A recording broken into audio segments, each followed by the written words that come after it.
ગઈ તારીખ 19/4/2026 રોજ વસઈ પોલીસ સ્ટેશનની હદમાં હાઈવે ઉપર જ એક રાધે ગેસ્ટ હાઉસ આવેલું છે. એ રાધે ગેસ્ટ હાઉસમાં વસઈની બાજુના ગામમાં રહેતા સાહિલ વણજારા અને જગદીશ વણજારા નામના બે ઈસમો સાંજના સમયે રાધે ગેસ્ટ હાઉસમાં બે ઈસમો રોકાયેલા હતા. એમનો સંપર્ક કરેલો. હવે એમાં હકીકત એવી છે કે આ જે સાહિલ વણજારા છે એનો ભાઈ તથા એક વસઈનો જ નાગરિક જેનું નામ સિદ્ધાર્થસિંહ છે, એ બે જણાને અમુક લોકોએ લાલચ આપેલી કે તમને અમે ઓસ્ટ્રેલિયા મોકલી દઈશું અને એ ઓસ્ટ્રેલિયા મોકલવા માટે તમારે નક્કી કરેલી રકમ છે એ રકમ અમને ચૂકવવાની રહેશે. આ બાબતે જે વ્યક્તિ એમના સંપર્કમાં હતો એણે એમને દિલ્હી માટેની એક ઇન્ડિગો ફ્લાઇટની ટિકિટ કરાવી આપેલી. એટલે એ ઇન્ડિગો ફ્લાઇટમાં જવા માટે આ સિદ્ધાર્થસિંહ અને મુકેશ વણજારા બે અહીંયાથી રવાના થયેલા. જ્યારે એ લોકો દિલ્હી પહોંચે છે ત્યારે જે વચ્ચેનો માણસ છે જેનું નામ નિલેશ બ્રહ્મભટ્ટ છે, એ નિલેશ બ્રહ્મભટ્ટે એમને એવી જાણ કરેલી કે તમે અહીંયા આગળ આવી ગયા છો, હવે તમને ઓસ્ટ્રેલિયા જવા માટે બીજી ફ્લાઇટમાં મોકલવાના છે, તો એના માટે તમારે જે પૈસા આપણા નક્કી કરેલા છે 64 લાખ રૂપિયાની રકમ એ તમારે તાત્કાલિક આપવી પડશે. જે 64 લાખ રૂપિયાની રકમ લેવા માટે અમુક આના મળતિયા માણસો, નિલેશ બ્રહ્મભટ્ટના માણસો આવેલા અને એ વસઈ ખાતે રાધે ગેસ્ટ હાઉસમાં રોકાયેલા હતા. રાધે ગેસ્ટ હાઉસમાં આ જે મુકેશ વણજારા છે એના બંને ભાઈઓ એ જઈને ત્યાં વાત કરે છે, જેમનું નામ સાહિલ વણજારા અને જગદીશ વણજારા છે. એ ગેસ્ટ હાઉસમાં જઈને વાત કરે છે અને એમને જ્યારે એવો વિશ્વાસ બેઠો કે આ ખરેખર સાચા જ માણસો આવી ગયા છે અને આપણે એમને પૈસા ચૂકવવાના થાય છે, એટલે 64 લાખ રૂપિયાની વ્યવસ્થા કરી એ ત્યાં આગળ રોકડ રકમ લઈને ત્યાં આગળ રાધે ગેસ્ટ હાઉસમાં આવેલા હતા. આ દરમિયાનમાં વાતચીત કરતા કરતા જે ઈસમો આવેલા હતા એમણે અચાનક જ ત્યાંથી આ બેગ, જે 64 લાખ રૂપિયાની ગણતરી કરીને જે બેગ છે એ બેગ લઈને ત્યાંથી નાસવાનો પ્રયત્ન કરેલો.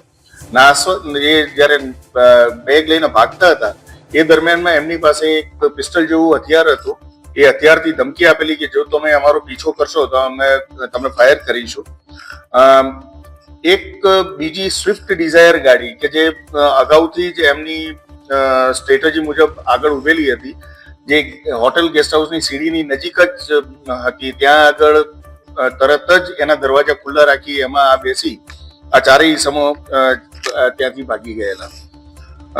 આ બનાવની જાણ જેવી સ્થાનિક પોલીસને થયેલી એટલે સ્થાનિક પોલીસે તરત જ એના સ્થળની મુલાકાત કરી અને જે બનાવ બન્યો છે એની સચોટતા તપાસેલી. જે અમારી મહેસાણા જિલ્લાની લોકલ ક્રાઇમ બ્રાન્ચ છે એ સ્થળ ઉપર આવી જતા અને ગુનાની આ જે ગંભીરતા છે એને જાણી અને ગુનો શોધવાના, એમાં આરોપી કોણ કોણ સંડોવાયેલા છે એ દિશામાં તપાસ એમણે હાથ ધરેલી. એમાં એવું જાણવા મળેલું કે જે સ્વિફ્ટ ડિઝાયર ગાડી છે એ સ્વિફ્ટ ડિઝાયર ગાડી સીસીટીવીમાં જ્યારે એ દેખાય છે તો એમાં કોઈ નંબર પ્લેટ એની હતી નહીં, પરંતુ એનો એક સેફ્ટી ગાર્ડ લાગેલો હતો. એ સેફ્ટી ગાર્ડના ઓળખના આધારે જ બીજા આગળના જે સીસીટીવી કેમેરા છે એ ચેક કરવાનું ચાલુ રાખેલું.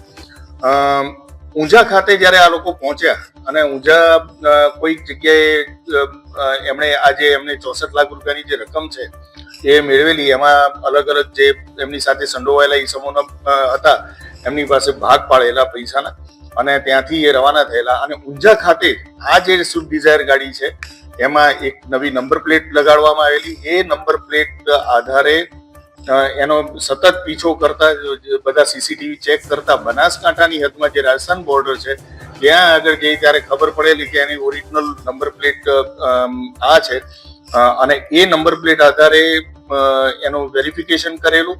એ વેરિફિકેશનમાં અમને જાણવા મળેલું કે એ ગાડી રાજસ્થાન પાસિંગની ગાડી હતી અને આ ગુનો કરવામાં વાપરવામાં આવેલી હતી. અને એના જે માલિક છે એ માલિકની ખાતરી તપાસ કરતા અમને એવું જાણવા મળેલું કે આ ગુનામાં એક બિશનસિંહ ભંવરસિંહ રાઠોડ નામનો વ્યક્તિ, ભાવેશ ઘનશ્યામભાઈ વાળંદ, પપ્પારામ ઉર્ફે પપ્સા ચૌધરી જે જોધપુર રાજસ્થાનનો રહેવાસી છે, નરેન્દ્ર ઉર્ફે નવીન ટીકુરામ ચૌધરી જે પણ રાજસ્થાનનો રહેવાસી છે, મનોહર રામ ઉર્ફે મનોજ અંબારામ લખાણી એ રાજસ્થાનનો રહેવાસી છે, યશ પટેલ નામનો માણસ જે આણંદમાં આણંદનો વતની છે, પણ હાલમાં એ મલેશિયા છે અને મલેશિયાથી જ આ રીતે આ છેતરપિંડીનો આખો આ ઓર્ગેનાઇઝ કરતો હતો. અને નિલેશ બ્રહ્મભટ્ટ કે એ પણ હાલ મલેશિયા છે. આ નિલેશ પટેલ અને યશ પટેલ નામના વ્યક્તિઓ છે એ પોતે જે નાગરિકો છે, સામાન્ય નાગરિકોને ભોળવીને અને એમને વિદેશ મોકલવાનો લાલચ આપીને એમની સાથે આ રીતની છેતરપિંડી કરતા હોવાનું એ અમારા ધ્યાને આવેલું છે.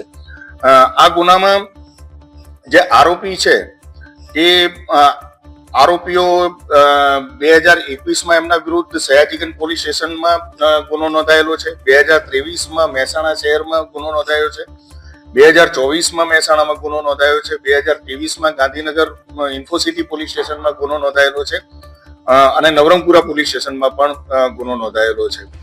એમાં જે વિશનસિંહ ભંવરસિંહ રાજપૂત છે, જે રાજસ્થાનનો રહેવાસી છે, એના 2024માં બિલાડા જોધપુર રાજસ્થાન ખાતેનું જે પોલીસ સ્ટેશન છે ત્યાં મારામારીનો ગુનો પણ એના વિરુદ્ધમાં નોંધાયેલો છે. અને 2022માં એનું ગોપાલગંજ જોધપુર પોલીસ જિલ્લાનું જે પોલીસ સ્ટેશન છે ત્યાં આ ગુનો નોંધાયેલો છે. જ્યારે આ આરોપીઓનો પીછો કર્યો, જ્યારે ગાડીની ઓળખ થઈ ગઈ અને આરોપીઓની ઓળખ થઈ ગઈ, એમાંથી જે 64 લાખ રૂપિયા છે એમાંથી અમને 24 લાખ રૂપિયા રોકડા અમે હાલ રિકવર કરેલા છે. સ્વિફ્ટ ડિઝાયર ગાડી જે RJ19 CM 9169 નંબરની જે ગાડી છે એ અમે રિકવર કરેલી છે અને સાથે સાથે બીજા જે 3 મોબાઈલ ફોન કે જે આ ગુના કરવા દરમિયાન એમણે વાતચીત માટે જે ઉપયોગ કરેલો હતો એ મોબાઈલ ફોન પણ અમે રિકવર કરેલા છે. હાલમાં જે આ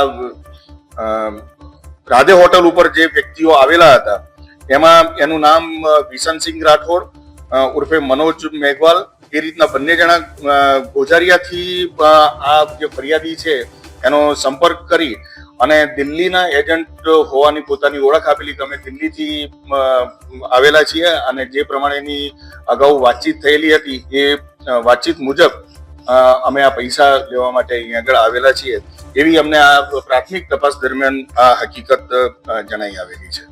હાલમાં જે આરોપીઓ અમે જે એરેસ્ટ કરેલા છે આ ગુનાના કામે એ આપણી સમક્ષ જ છે.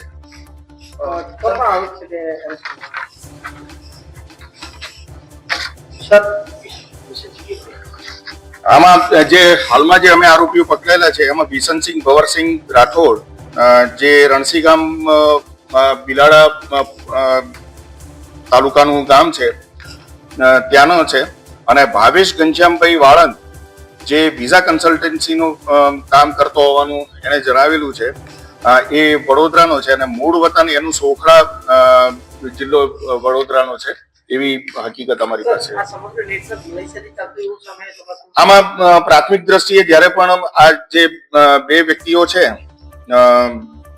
જે નિલેશ બ્રહ્મભટ્ટ એ નિલેશ બ્રહ્મભટ્ટ આખું આ નેટવર્ક મલેશિયાથી ચલાવતો હોવાનું અમારા ધ્યાને આવેલું છે.